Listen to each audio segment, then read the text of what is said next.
Bienvenue à Barcelone pour cette présentation de la nouvelle Yamaha MT-09 2021. Cette année, Yamaha a vraiment mis le paquet sur le développement de cette moto. Ça fait beaucoup de volume, c'est la deuxième plus vendue de la marque après la MT-07. Ils ont mis de belles pièces pratiquement partout. À commencer par la commande de gaz d'une Yamaha R1, l'étrier de frein d'une Yamaha R6, un écran couleur et surtout un châssis entièrement neuf. Il est 39 mm plus bas au niveau de la colonne de direction. La fourche est 30 mm plus courte, ce qui fait que l'assiette de la moto est beaucoup plus sur l'avant.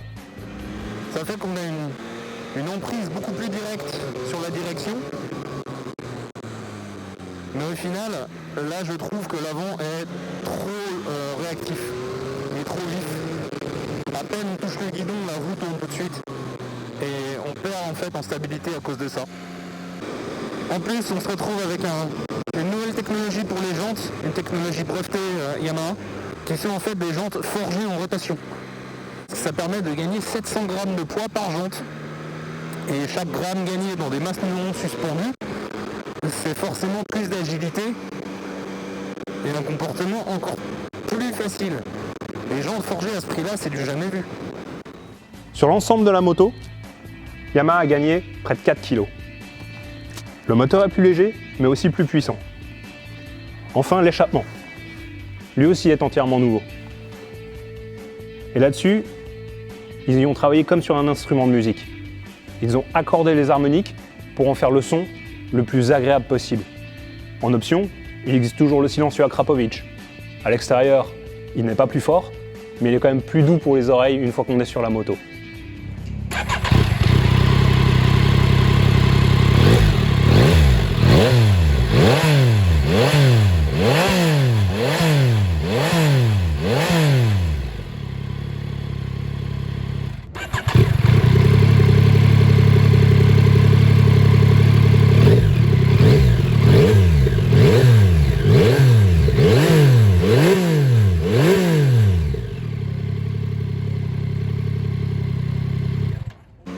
Alors je vais dire, le quick shifter il marche super bien.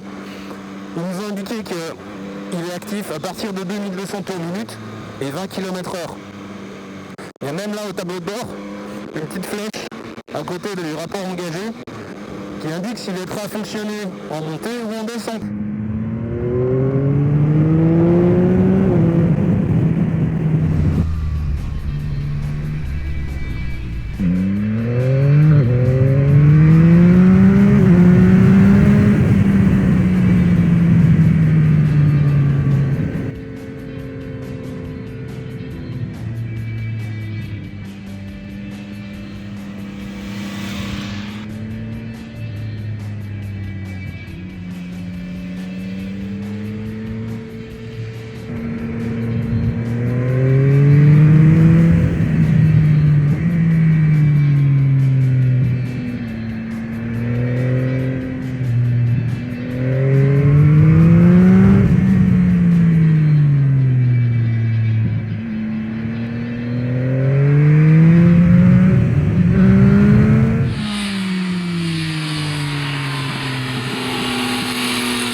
Ce qui me gêne sur cette moto, déjà la roue avant trop réactive,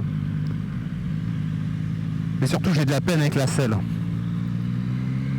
Elle est vraiment plate et difficile de se garder en haut, près de la selle passager. On glisse sans cesse vers l'avant et c'est un peu fatigant. Là on roule depuis ce matin, on a 5 heures de roulage à peu près, ça commence à faire mal aux fesses.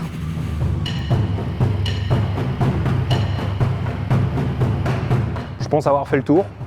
Il vous reste qu'à vous d'aller essayer cette moto dès avril chez les revendeurs Yamaha en Suisse.